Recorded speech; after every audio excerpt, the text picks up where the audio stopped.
Women tend to pride themselves on multitasking, guilty as charged. We like to think that we can do anything and everything and tend to take on a lot of different roles.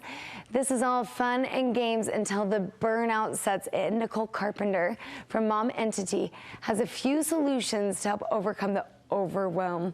Thank you so much for being here. I'm so excited. You have an analogy that I'm loving. Tell us a little bit about, and I think most women can relate to this. Absolutely. Tell us about the gas range. Well, I'm absolutely not a gourmet chef, but I do appreciate a gas burner. So imagine that you're in the middle of a gourmet kitchen, and in front of you is this beautiful gas range.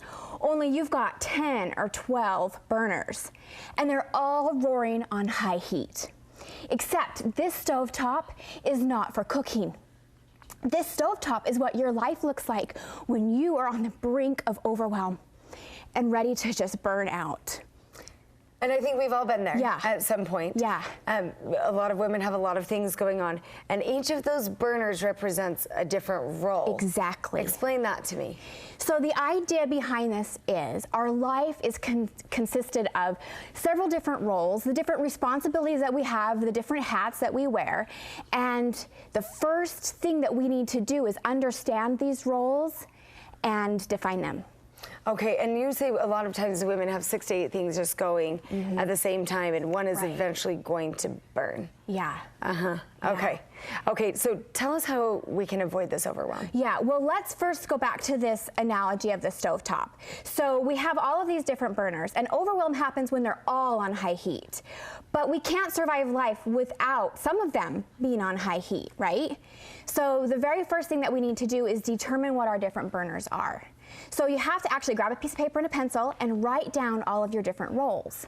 What are your roles? Are you a mom? Are you a spouse? Are you an employee, an employer, a soccer coach, a community leader? I mean, the list can be really long. It might even include things like sister and friend.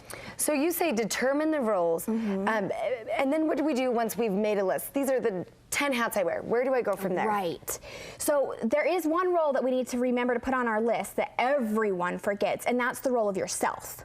Self-care, and that's a whole different conversation for a different day, but self-care, we fail to do that because we're not even on our list. So make sure that you're on your list too, you're one of your burners, and then we have to figure out, okay, of these burners, we've determined our burners, now we need to assign them importance. So we have the phrase back burner roles, you know, and like I said, I'm not a cook, but I do know if something's on the back burner, it's not getting my attention. The things on the front are.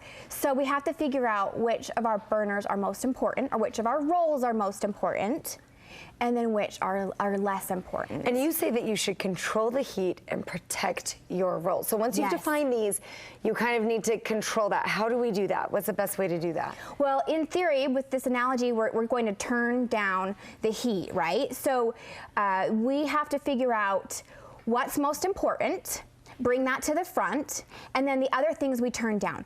So examples of that would be your role of a neighbor or a sister is probably on low heat unless there's a crisis in your neighborhood, or around the holiday times when you're doing all of those family things. So those are our back burner roles, and those ones are easier to control the heat on, right? Because they're seasonal sometimes or situational. It's those front burner roles that send us screaming and right to the crazy town. So in order to avoid overwhelm on these roles, we have to look really specific at the activities that we're doing in the roles. So as a home manager, what are you doing? As a parent, what are you doing? And we can either delegate completely. I mean, if you were to get a housekeeper, you could absolutely turn that all the way down to low, but that might not be a possibility. So maybe you need to just delegate some of the things that you're doing. So it's about finding these realistic expectations, setting those. Where can we find more tips?